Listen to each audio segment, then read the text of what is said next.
सत्संगत जी प्यार से कहना धन्यकार जी कि ये मन में से ये भाव नहीं आता कि किसी की मदद कर रहे हैं, नहीं, सब अपने हैं। तो बस अपनी तरफ से पूरे संसार के लिए जो भी एक पॉजिटिव कंट्रीब्यूशन ये योगदान दे सकें वो सेवा रूप बन जाता है। उसके लिए कोई बहुत बड़ा ही कार्य नहीं करने की जरूरत, अपनी छोटी छोटी चीजों से भी ये सेवा की जा सकती है। तो उसी तरह जब मन में भाव सही हो तो ही एक ये आगे भी हम अपने जीवन को सही तरीके से चला सकते हैं। तो एक कहानी भी ये सत्संग रूप जैसे होता है, किस तरह से सत्संग में हमने अपने आप को टिकाना है और हम अपने अंदर झांक के देखें कि हम कौन सी एक पौड़ी पे खड़े हैं। तो उस कहानी में भी गौतम बुद्ध के समय में उनका शिष्य एक उनसे यही बोलता है कि कुछ तो जब आपसे मिलते हैं आप उनसे बहुत देर तक बातें करते हो, कुछ तो आपसे बिना कुछ कहे सिर्फ आपके आके नतमस्तक होके ही चले जाते हैं, और कुछ को आप इतना समय देके कुछ समझाते भी हैं फिर भी आप नहीं समझते, वो नहीं समझते आपकी बात। और कैसे हर एक के साथ आप अलग तरीके से होते हैं फिर भी ये हर एक के मन की अवस्था इतनी अलग कैसे होती है। तो उस पे गौतम बुद्ध जी यही समझाते हैं कि अगर हम घोड़ों का ही एग्जाम्पल लें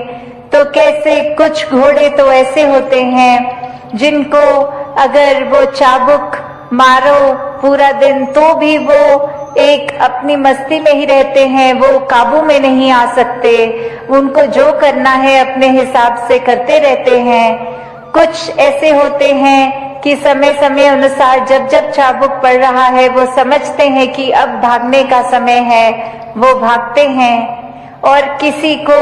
तो फिर आप अगर ये चाबुक की आवाज भी कर देंगे, सिर्फ उसको मारेंगे नहीं चाबुक, तो वो आवाज से पहचान जाते हैं कि अब दौड़ने का समय है। और जो चौथी कैटेगरी ऐसे भी होते हैं घोड़े जिनको चाबुक सिर्फ दिखा दें या धूप के समय जमीन पे वो चाबुक की परछाई को ही देख लेंगे, वो समझ जाएंगे कि दौड़ना है। उसी तरह हम अगर सत्संग में आ रहे हैं तो हम किस तरह के वो अपने मन की अवस्था से आ रहे हैं। क्या ये सत्संग आ रहे हैं तो आपसी सिर्फ एक संतों से मेल मिलाप करके बातचीत करके ही घर जा रहे हैं, या फिर कुछ भी एक पुकारा जा रहा है, जो संदेश दिया जा रहा है वो चाहे पहले घोड़े की तरह जिसको हर समय चाबुक मारो तो कोई असर नहीं, वही सत्संग में आते हैं, इधर उधर ध्यान अपना रखते हैं, मूल जो संदेश दिया जा रहा है उस पे ध्यान नहीं देते,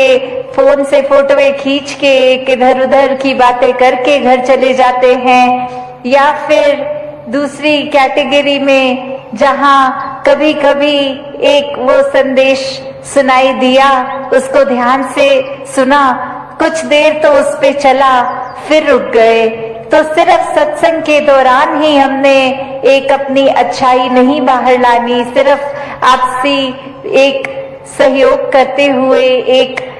को एग्जिस्ट करते हुए सिर्फ सत्संग के दौरान नहीं, आगे के जीवन भर के लिए वो संदेश, वो भाव मन में एक मन को तब्दीली करके रखना है कि यहाँ तो हम आराम से दूसरे को भी पहल दे देंगे,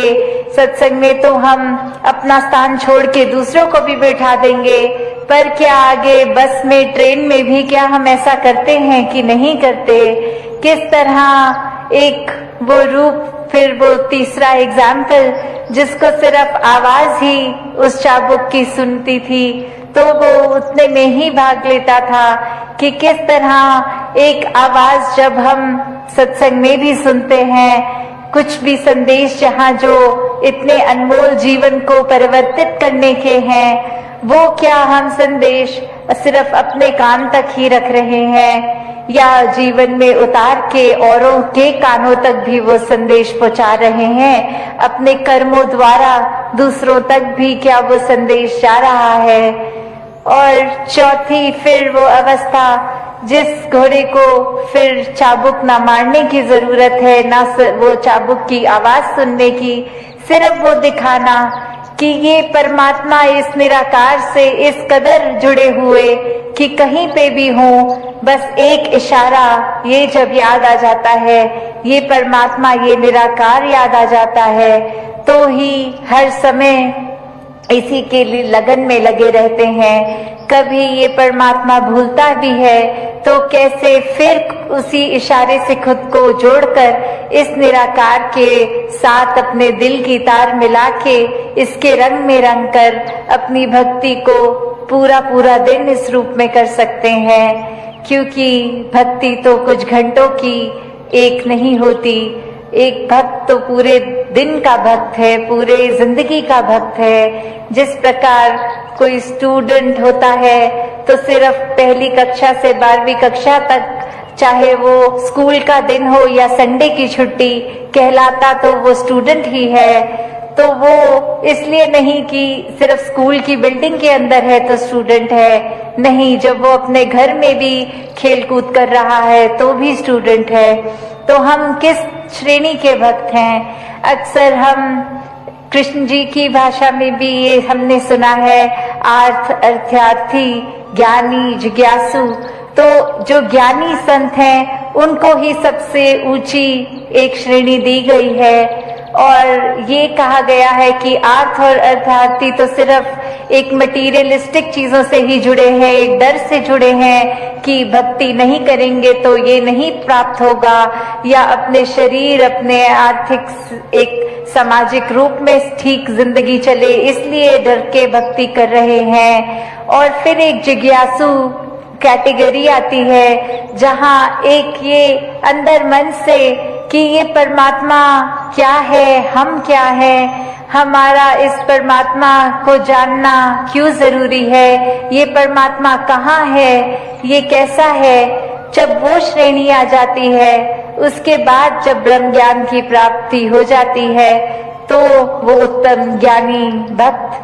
तो दातार कृपा करे हर एक पे कि हर कोई सिर्फ वो उस तरह का ही हर समय का ही सेवक बना रहे, हर समय का ही भक्त बना रहे, हर समय का ही ब्रह्म ज्ञानी बना रहे। कुछ समय अपनी सुविधा अनुसार नहीं, 24 घंटे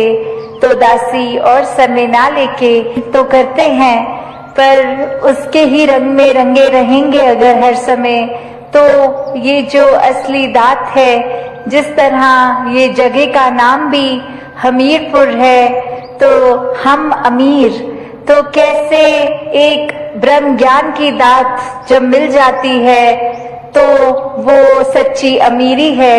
नहीं तो संसारिक ये माया ने तो आज टिकना है, कल नहीं टिकना। आज अर्थार्थिक रूप में हम कितने भी एक अमीर हो जाएंगे तो कल कोई स्थिति ऐसी आ सकती है कि वो धन दौलत हमसे छिन जाए। तो अगर ऐसा दुनियावी रूप है तो उतार चढ़ाव तो हर एक के जीवन में आने ही हैं। तो ऐसा संतों में क्या अलग होता है, उनके जीवन में भी दुख सुख आते हैं, पर फर्क यही कि संत हमेशा इस प्रभु परमात्मा को अपने मन में बसा, परमात्मा से जुड़ के हर समय के सुकून में रहें। और अब अगर आगे सोचें कि ये ब्रह्म ज्ञान भी जीवन में आ गया, एक निराकार के एहसास में भी रहने लगे, सेवा सुमरन सत्संग भी करने लगे, पर एक मन का बदलाव अगर नहीं है तो फिर ये ज्ञान भी मन में नहीं टिकता। और मन से जुड़ी हुई जो पहली चीज आती है वो अहंकार तजना, वो एक समर्पित भाव, मन को एक अपने होने के इस एहसास से हटना होगा और इस परमात्मा के लिए हमेशा अर्पित रहना है, एक सेवा में अर्पित रहना है। तो ये सुकून यहाँ समर्पित होने के बाद जो मिलता है, तो कैसे समर्पण के साथ सुकून। तो अपने जीवन में जहाँ हम समर्पण की बात करते हैं, तो ये समर्पण कैसा समर्पण है। एक समर्पण सिर्फ ये तो नहीं कि कभी अक्सर जीवन में हम देख लेते हैं, हम कह देते हैं कि हमसे कोई सीनियर है, वो कुछ ऑर्डर्स दे रहे हैं और हम करते चले जा रहे हैं। अक्सर किसी ना किसी प्रोफेशन में देखा है, ऑफिसेज में या किसी भी सर्विस में, तो एक सीनियर का ऑर्डर मान लेना या फिर कोई अथॉरिटेटिव पर्सन, कोई टीचर, कोई और इस तरह से जो हम पे कोई बात करते हैं और वो मान लेना, वो अक्सर ये रूप उसका समर्पण का नहीं बन पाता, क्योंकि ये रूप तो वो डर से है कि वो जो कह रहे हैं वो करना ही होगा, वरना नौकरी से निकाल दिए जाएंगे, वरना फिर कोई और इस बात की रेपकशन हो सकती है। तो एक वो बात मानना वो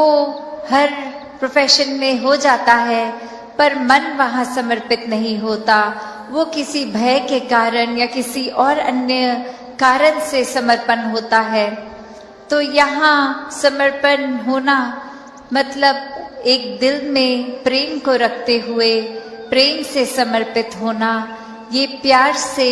अपने आप को खोकर सिर्फ इस परमात्मा का होकर, ये समर्पित भाव मन का अगर इस तरह का समर्पण है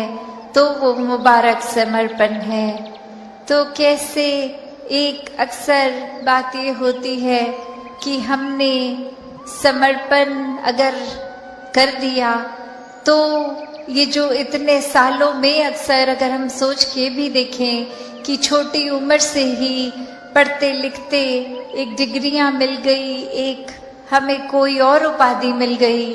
तो ये कमाने के लिए चाहे कितने वर्ष लग गए, पर जब समर्पण की बात आती है, अहंकार को तजने की, अहंकार गंवाने की, तो उसमें उतने ही साल नहीं लगते। ये तो एक पल में ही समर्पण हो जाता है। जैसे ही ये मन समझ लेता है कि ये शरीर मैं नहीं हूँ, ये आत्मा का असली रूप परमात्मा है,